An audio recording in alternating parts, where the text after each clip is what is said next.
Hello बच्चों, let's see this question. Standard free energy change at a equilibrium is what. आपके पास जो Gibbs free energy होता है, या अगर हम बात करते हैं फ्री एनर्जी चेंज की, तो वो स्टैंडर्डली कितना होगा इक्विलिब्रियम कंडीशन पर। तो आपको गिवन जो कंडीशन है आपके पास इस क्वेश्चन में, जो आपको गिवन कंडीशन दी है कि जो आपका सिस्टम है या जो आपकी इक्वेशन है, जो आपका रिएक्शन है, ये इक्विलिब्रियम पर हो रहा है। तो ये तो कंसीडर कर लेंगे हम कि यहाँ पर आपका जो हो रहा है वो सिस्टम इक्विलिब्रियम पर हो रहा है। सो नाउ अ थर्मोडायनेमिक सिस्टम, क्योंकि एक थर्मोडायनेमिक सिस्टम है, अगर कोई थर्मोडायनेमिक सिस्टम आपका इक्विलिब्रियम कंडीशन पर होता है तो इसका मतलब क्या होगा? इसका मतलब ये होगा कि वहां पर जो आपका इंटेंसिव प्रॉपर्टीज होंगी, लाइक आपका टेम्परेचर, लाइक आपका प्रेशर, या आपकी जो एक्सटेंसिव प्रॉपर्टी होंगी, वो सब क्या हो जाएंगी? कांस्टेंट हो जाएगी। So first of all you just right a thermodynamic.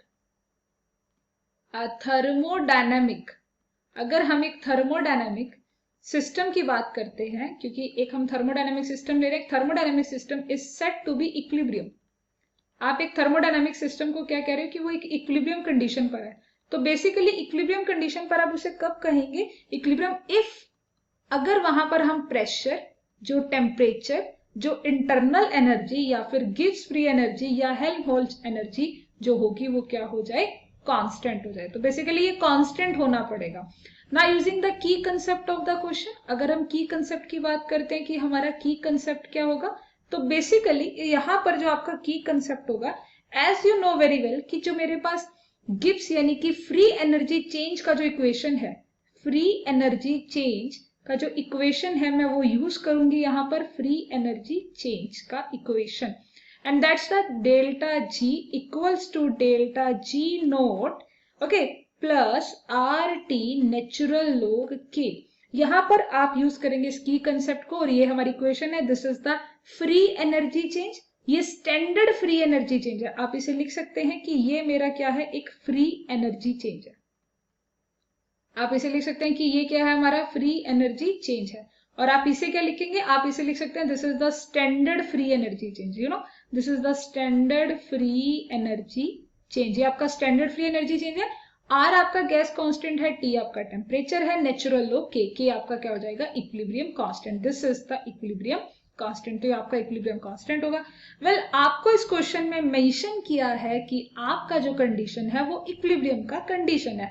तो you know very well, it's important for you, that's the Gibbs free energy की अगर मैं बात करती हूँ, जो मेरा गिब्स फ्री एनर्जी है, गिब्स फ्री एनर्जी अगर हम यहाँ पर बात करते हैं इज जीरो, आपका गिब्स फ्री एनर्जी जो है वो आपका जीरो है, then the system is set to be, अगर किसी सिस्टम के लिए गिब्स फ्री एनर्जी जीरो है, then the system is set to be ना इक्विलिब्रियम। तब आप उस सिस्टम को क्या कहेंगे? इक्विलिब्रियम सिस्टम कहेंगे। Then the system is equilibrium. तो वो आपका सिस्टम क्या बन जाएगा? इक्विलिब्रियम कंडीशन में आ जाएगा। तो बेसिकली अगर मैं की कंसेप्ट का यूज करती हूँ तो यहां से हम लिख सकते हैं कि डेल्टा जी किसके इक्वल है? जीरो के। ऐसा क्यों है? क्योंकि मेरे को क्वेश्चन में कहा है कि आपके पास कौन सी कंडीशन है? इक्विलिब्रियम की कंडीशन है।